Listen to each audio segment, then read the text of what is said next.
বাবুর আম্মু বাইরে রান্না করতেছে। বাবু ঘুম থেকে উঠে গেছে, বাবুকে খাওয়াইতে হবে। যেহেতু আমার আজকে কোনো কাজ নাই, অফিস নাই, সারাদিন শুয়ে বসে থাকা ছাড়া আর কোনো কাজ নাই, তাই এই দুধ বানানোর গুরু দায়িত্বটা আমার ঘাড়ে এসে পড়লো।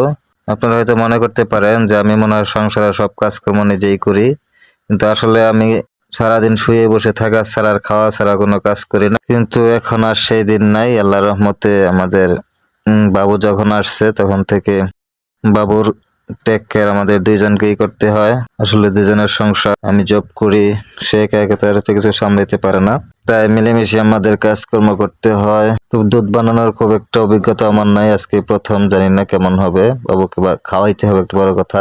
অনেকক্ষণ ধরে ঘুম থেকে উঠছে। যদিও আসলে বাচ্চাদেরকে বুকের দুধ খাওয়ানোটাই সবচেয়ে ভালো, কারণ জন্মের পর থেকে 6 মাস পর্যন্ত বুকের দুধ খাওয়ালে বাচ্চার পুষ্টিগুণ সবকিছু ঠিক থাকে, বাচ্চার শরীর স্বাস্থ্য ভালো থাকে। কিন্তু আসলে আমাদের বাবু পর্যাপ্ত পরিমাণ দুধ পাচ্ছে না, মায়ের বুকের দুধ কম, যেই কারণে আসলে মাঝে মধ্যে বাইরের গরুর দুধ বানিয়ে খাওয়াইতে হয়। যাদের বুকে পর্যাপ্ত পরিমাণ দুধ আছে তারা চেষ্টা করবেন বুকের দুধ খাওয়ানোর জন্য, কারণ বাহিরের দুধ খাওয়ালে অনেক ধরনের সমস্যা হতে পারে।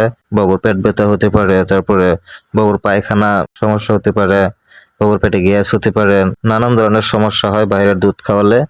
কিন্তু যাদের বুকে দুধ কম তাদের তার কিছু করার নেই, কারণ বাবুকে তো পেট ভরে খাওয়াইতে হবে। সো সেই ক্ষেত্রে অবশ্যই চেষ্টা করবেন ভালো কোনো কোম্পানির দুধ খাওয়ানোর জন্য। দেখবেন কোন দুধ বাবুর জন্য সুইটেবল, বাবু কোন দুধটা খেতে পছন্দ করে। ভালো কোনো কোম্পানির দুধ পাল্টে পাল্টে খাইয়ে দেখবেন। আমি ল্যাকটোজেন 1 খাওয়াইছি, তারপর প্রাইমা খাওয়াচ্ছি। আর সবসময় চেষ্টা করবেন বেশি বেশি বুকের দুধ খাওয়ানোর জন্য। 5 মিনিট 10 মিনিট পর পর বাবুকে বুকের দুধ খাওয়াবেন, তাহলে বাবু পর্যাপ্ত পরিমাণ পুষ্টি পাবে এবং বাবুর পেট সবসময় ভরা থাকবে এবং আপনার বাবু আস্তে আস্তে দেখবেন হেলদি হয়ে যাচ্ছে। তো আমাদের জন্য দোয়া করবেন। আমাদের যেহেতু আল্লাহ তাআলা আমাদের একটি বাবু দিছে, আমার ছেলে সন্তান, নাম হচ্ছে সাইফান। সাইফানের জন্য সবাই দোয়া করবেন যাতে আল্লাহ ওকে অনেক বড় করে। তো সকলকে ধন্যবাদ। সকালে ভালো থাকুন, সুস্থ থাকুন এবং আপনাদের প্রিয় সোনামণির যত্ন নিন। আল্লাহ হাফেজ।